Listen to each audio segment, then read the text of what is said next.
Welcome to the Small Business Success Tips podcast with me, your host, Neil McDonnell. In this podcast, we strive to provide key information and tips that will help small businesses like yours learn how to more effectively present your services to possible federal sector buyers. Our guest today is Judy Bradt, founder of Summit Insight. Judy brings 30 years of experience working with over 7,000 clients. Her specialty is federal government contracting.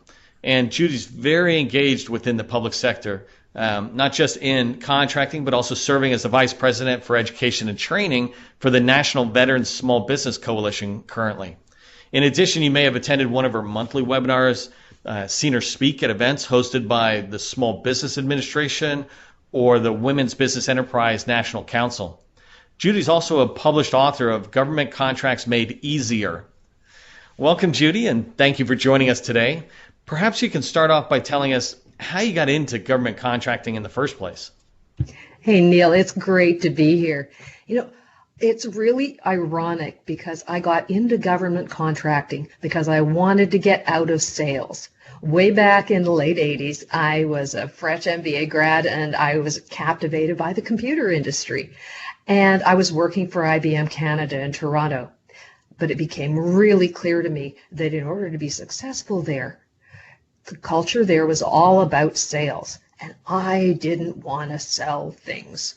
So I wanted to be in public service. I wanted to even make a small difference on a really big canvas. So I literally disliked sales so much I left the country. I came to Washington, D.C., and became Canada's top expert in helping Canadian companies win American federal contracts before starting my own company in 2003. The biggest discovery I had 31 years later is that sales is more important than ever, but the heart of that isn't what I thought it was. Building relationships is the most wonderful part of federal contracting, the most overlooked and the hidden secret to success. That's funny. Welcome to America 3 decades later. Thank you. Right. It's funny. As you were talking, ask her how important is selling to small business owners, and you took that right there, which is great. I'm looking forward to seeing you expand it. I know you're going to expand it in some of your tips. I did want to say just early on that one of the reasons I liked reaching out and having you as a guest is because you do this type of, I'm doing tips here in the podcast, but you do this for a living. You guide small businesses on how they can be successful in the federal government, and that's pretty exciting. And I've asked Judy to come on today and share some of the tips that she provides in her products and service offerings with you guys listening. So, Judy, as we move forward, maybe you can just let us know, you had mentioned that focus is a big key, and I say this all the time with core competencies or a particular agency, but maybe you can expand on what you're thinking about when you say focusing is really important. Absolutely. And my watchword is always focus or go broke. In the federal market, there's no shortage of opportunities. And so it's a great market for companies that already know what they're about. And that means you already have people who have paid you money to do what you do, deliver what you deliver. In the federal market, especially once you start to get those first sales, focus on your best opportunities.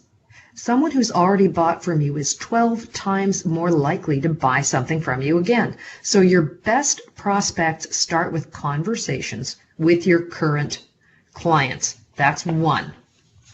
Next, for indicators of best opportunities, think about making a keyword search in FedBizOps for what I call a shadow opportunity. Something that if they're buying that, then they're probably going to need yours next. So think current clients and shadow opportunities. Third kind of best opportunities, revise your pipeline. Look at every single opportunity you've proposed that's waiting to come out or you're working on and ask yourself, will I really honestly win this one? Have you performed well, they know you, and the opportunity matches your past performance.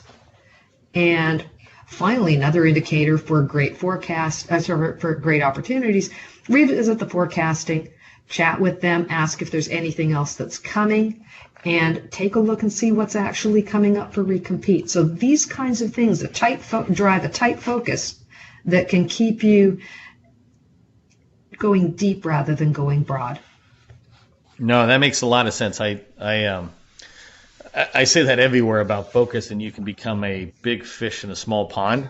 And I'm curious, like you talk about beginning focus with where somebody has already paid you for the service, and I deal with thousands of small businesses in a much more rapid way than you. Like you go deep with each one, and a question. So I get questions all the time about I'm just starting my business. And perhaps they're working for, let's say they're working for Booz Allen or Lockheed or somebody, and they're coming off on their own. How does that play into your advice about already having people pay you? Is that sufficient, or would you give those type of people in that scenario maybe different advice on how to get started? Start small, be persistent. Remember that a warranted federal contracting officer can award work to you worth up to $10,000 and pay you this afternoon on a credit card. And so being willing and able to do small projects helps. To be able to, and those things come out of conversations. And so somebody who already knows you and likes you and trusts you from the work that you've done when you're working for another large organization, those are the ones who are most likely to give you a shot at something small that represents low risk, and it's worth far more than the bucks in the bank account, because as soon as you've got that, that means you have past performance. And that past performance is more powerful than set-asides. It's more powerful than just about anything else, because past performance lowers risk in the eyes of the buyer. Now, would you say, like with the focused, say somebody's got a core competency of SharePoint, and SharePoint's used across the entire federal government, would you encourage them to focus on a single agency, or to be reaching out to all the agencies, to the SharePoint point of contact kind of thing? Like, at each department or agency, somebody's running SharePoint. How would you advise them, as it still relates to the focusing, but if they're a subject matter expert? Mm-hmm. The people who are most likely to engage you are the ones you've already met eyeball to eyeball. If you're in the situation that you described, you're one person. It may take you anywhere from 12 to 30, that's 30 instances of contact with one person or one agency before somebody says yes. So you do the math fast, and you'll realize you only have the ability to make enough contacts with that person in order to win the work in a very limited number of places. So you want to make a short list of no more than a dozen federal humans who will take your call. And remember that you're building an opportunity-focused human network. You're talking to people and saying, hey, who do you know that I should be talking to? Hey, who do you know who would like to have this superlative experience we had on this here project? You say, my business is growing and we're looking for new projects. There. That's not so hard. Your business is growing. Who would want to talk to you? My business is growing and we're looking for new projects. If you were me, who would you be talking to? Be patient. It's going to take time. You're going to write it all down, and you're going to do the research behind each individual federal human that you want to woo, because it's a dance. Think of it like a business romance. It's funny, I got airtime because I'm writing furiously. Because this is good stuff. It's different way of saying this stuff that I advocate as well. For example, I tell people pick a single department or agency, and then even there go farther down. So, for example, with the Navy, maybe you go down to SPAWAR. In SPAWAR, you might just go into the Pacific, where out in San Diego or something where you're at. Mm-hmm. And you nailed it right there, where you said you're just one person. If you're one person, then you don't need to talk to a lot to be able to grow really 100% at some point. How likely is the credit card purchases that you talk about? Like, there's two ways that I might think about opportunities, right? Something that the government already knows they want, and then the flip side is what I think you might be alluding to is going in there and trying to sell them on what you have, but maybe they didn't realize it was a need, or did I misunderstand that? I'm going to take a tip from improv comedy and say yes and. Yes and is the single most important thing you can probably say. And so remembering that the person that you're talking to, when you win a contract with the federal government, there's two signatures, real or paper or electronic, on that document. One is yours as a human business owner. The other is the federal human who takes the responsibility for engaging your company. So remember that you're building a relationship with a real federal human who has problems and a career and aspirations and stresses and a home life and all of those things. So remember that the conversation's all about them. If you happen to have a product, a service, a solution that maybe they'll need, you have to get to know what they're all about. Because, Neil, there's no such thing as selling to the government. I'm going to say that again, real slow. There's no such thing as selling to the government. There's only selling to humans, selling to people. So remember that you're not selling to Spayware, you're not selling to an institution. You're selling to a person who runs a program, who has a problem, who has authority, and is probably already in love with someone else. So you're going to have to take time to get to know them before you bring a bunch of your stuff out of your back pocket and say, plop, you want any of my stuff? Think about being on the receiving end of that. That's icky. You want to have a conversation with somebody who cares about who you are first. That's such a good analogy about, you're selling to human, and I totally get that. But the part that I like that you just added in there is that they're probably in love with somebody else. It's not like they've been sitting around waiting for you. Oh, thank God Neil's here.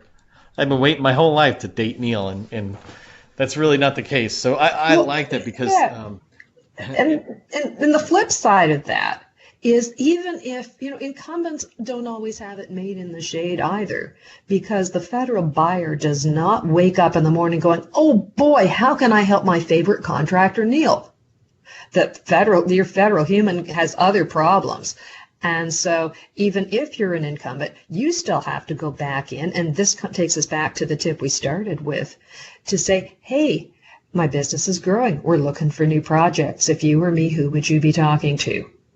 And then they go, oh, yeah, sure. So your best opportunity may be right in front of you, but you do have to step up and ask for a referral, whether it's in the same office or, say, in security and law enforcement. There's lots of agencies that collaborate and work together. So you may be doing something in Customs and Border Protection, but somebody over in ICE or somebody in the Coast Guard might also be may be friends with the person that you already know and who could make an introduction. Yeah, no, that's great. You were talking about this a little bit, and one of the other major tips you were talking about sharing today on the podcast was being top of mind. And you already started going into it in a little bit when you were talking about reaching out to these people, walking us down through it. It's a romance. You got to court the customer.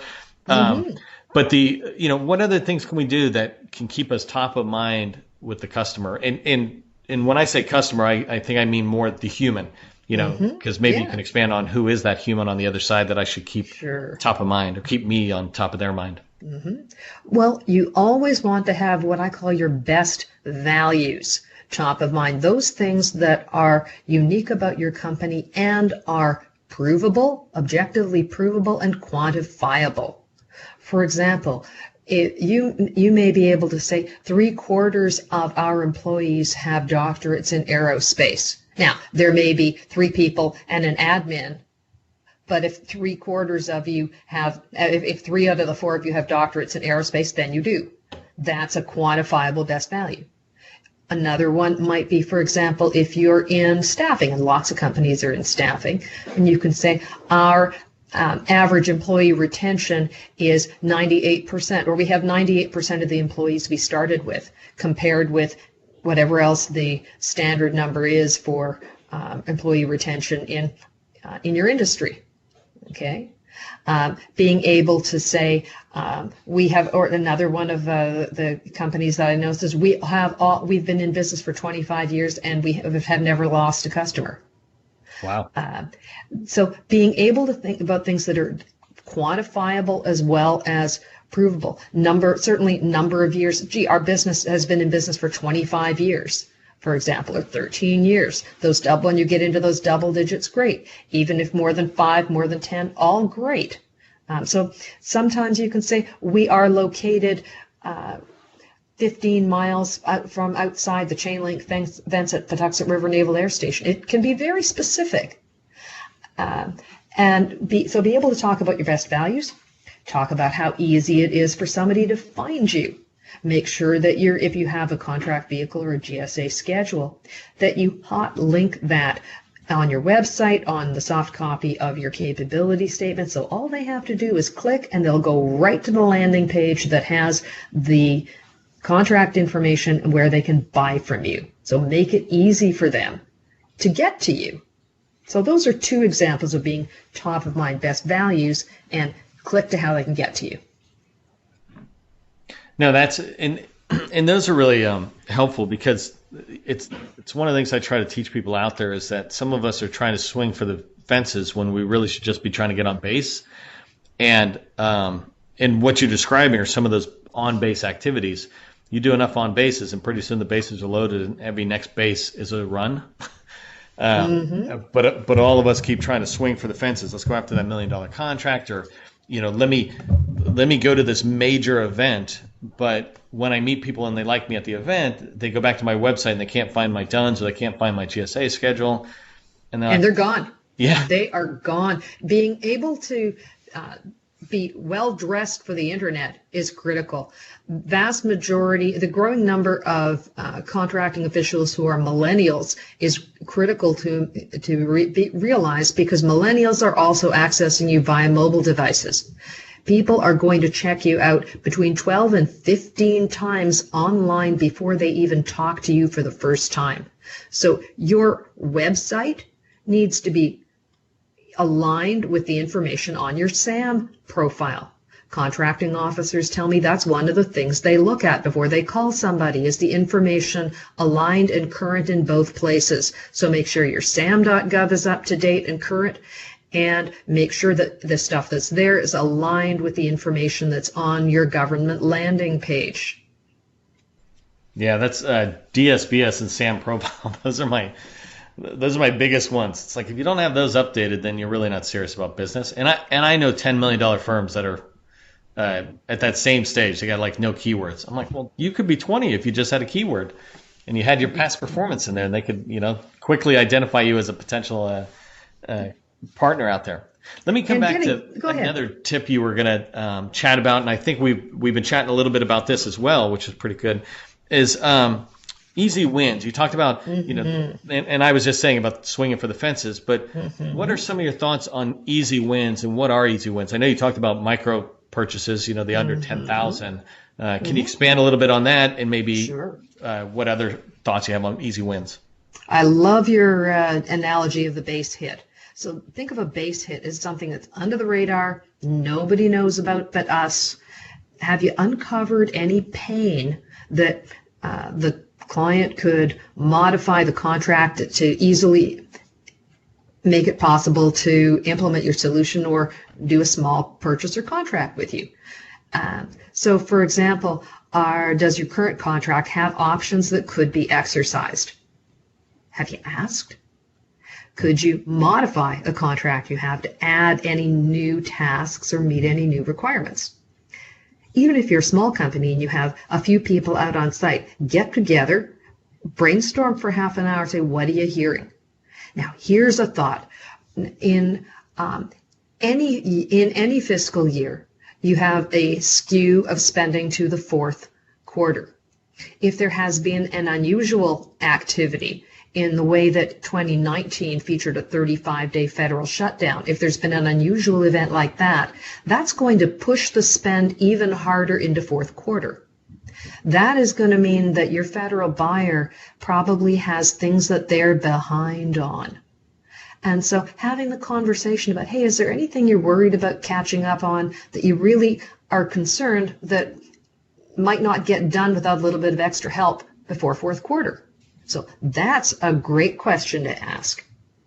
Let me ask you, sorry, Judy, let me ask you a question about that and about the fourth quarter. Maybe I'm combining a whole bunch of different topics into one, right? But kind of this unsolicited proposal or unsolicited idea or feeding frenzy at the end of the fourth quarter. How likely is the government to reach, like, let's say a particular agency, I don't want to go department, that's too big, but a particular office or agency to come down to the wire and say, hey, who's got what we used to call shovel-ready projects, meaning if it's construction, you've already had your environmental inspections or whatever, and it just needs money and you can dig. How likely are agencies to kind of follow that process of if they just had an idea there, they might fund it? That happens all the time, and it's going to happen more in a year that had an unusual event that pushed all the spend to the right. And when I worked at the Canadian Embassy, I was not only a business counselor, I was also a program manager. And so a few weeks before the end of the fiscal year, someone would come walking down the hallway and say, hey, I got $30,000. Who can have it? I got it right here. In the government of Canada, fiscal year end was March 31st. I had my February funding fairy file. I knew exactly what I wanted to do, who I wanted to do the work with. These were small contracts, so I didn't need to run a big, huge, hairy competition. Even if I did, I knew the 3 people I was going to invite. But here's the thing. The people who are the best candidates for the fourth quarter cash dump are the ones who are having conversations in April and May. So remember that wandering around looking for, hey, who's got leftover money? They're going, who are you? Go away. Because no matter how much experience you have, how much past performance, how many set-aside categories you're eligible for, if they've never heard of you and you walk through the door, all they see is a great big ball of risk. They do not like risk. So you need to make friends early. You hear all this talk about fourth quarter. Technically, fourth quarter in the U.S. federal contracting arena is July, August, September. Well, if you wake up on the 5th of July and go, oh boy, fourth quarter, let's get in gear, you're way behind. So fourth quarter, planning for closing the fiscal year end, those plans should be firming up and be rock solid by mid-May. If you haven't got there yet and the spring is ticking over, just realize whenever you're hearing this podcast that earlier is better. Have patient conversations and get to know your federal humans. If you're pushy, it's really not a great experience to be on the receiving end of, so be patient. Show up over and over again, patient and persistent and cheerful and determined, like a happy Labrador retriever ready to play. Hi, I'm back. Yep, right, I registered. I tell people giver's gain. Just always be paying attention to it. Hey, we're getting close to the end of the podcast time, and I wanted to maybe pull out one great tip from you, one more great tip, since I was writing a lot, so clearly they were great tips. But one more great tip from you that you could leave with the listeners. If we only took away one thing from you that we could maybe do today after we finish listening to this podcast, and today being any day, because this is kind of evergreen content that's valuable in 2019 and 2020, what's a tip that you might think or you might recommend for us to just walk away and do today that can move us incrementally forward? I would say remember the 3 C's. Curiosity about the individual human that you want to do business with. Courage to call them. And connection with them. So curiosity and courage and connection are the keys to success in the federal market. You're doing business with humans. Always remember that, and you'll have the edge on other people who are busy writing novels for strangers. No, I think that's good. And curiosity, I think, if I'm following with what you're saying there, that kind of leads into that idea of, knowing more about what's important to them before you, try to shove down what's important to you. I I always tell people to kind of get out there and make sure you're hearing, like if you're following Judy, what is she sharing? What's important to her right now? What does she think? And in fact, you can follow somebody like you in the federal government and see some of the challenges just by the way they might comment or participate, as well as doing that in person when you're talking to them, once you have the courage to call them. There's 2.1 million federal employees are on LinkedIn. You can Google them. You can find them in employee directories.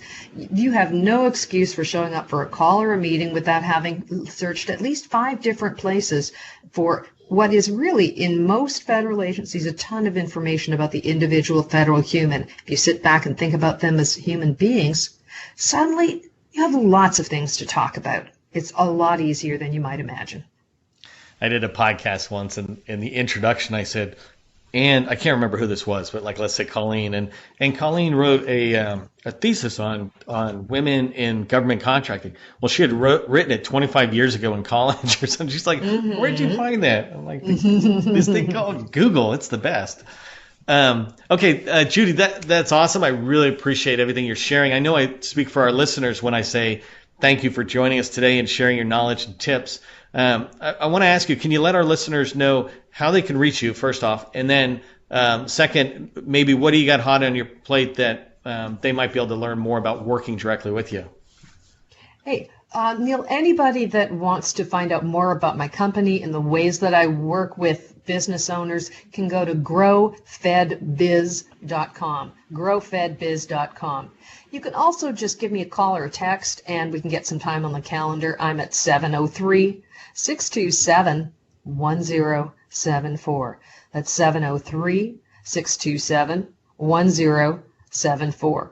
Our company specializes in high experience sticky learning that's designed to not only provide you with what it takes, but help you make the commitment to get the work done. My clients who do the work are successful. I'm so proud of them, and I couldn't be more excited for what's coming. I've got all kinds of stuff on the website. Take a look, and let's chat soon. Yeah, that's perfect. And I just echo that as I wrap it up, is that go to growfedbiz.com. You'll find a lot that Judy puts out there for free that can help you, but she's also got these great courses and programs that should you decide, you can get involved with, and she'll be able to take you to the next level. All right, so as we wrap up this episode, I wanted to remind the listeners of a few things. First, click the subscribe button to make sure you're notified when new episodes are released. This also helps those of us who work on the podcast know that you're out there and listening. Second, if you find the podcast valuable and think others would, please share a note about us on LinkedIn or one of the other social media platforms. Finally, go ahead and get access to a lot more free content that I know you'll find valuable by visiting our website, chamber.org. Membership is free in there, but the content, it's priceless. I'm your host, Neil McDonnell. I thank you for listening to this episode and hope you'll join us again for other episodes. Remember, government contracting is not a secret. It's just a process.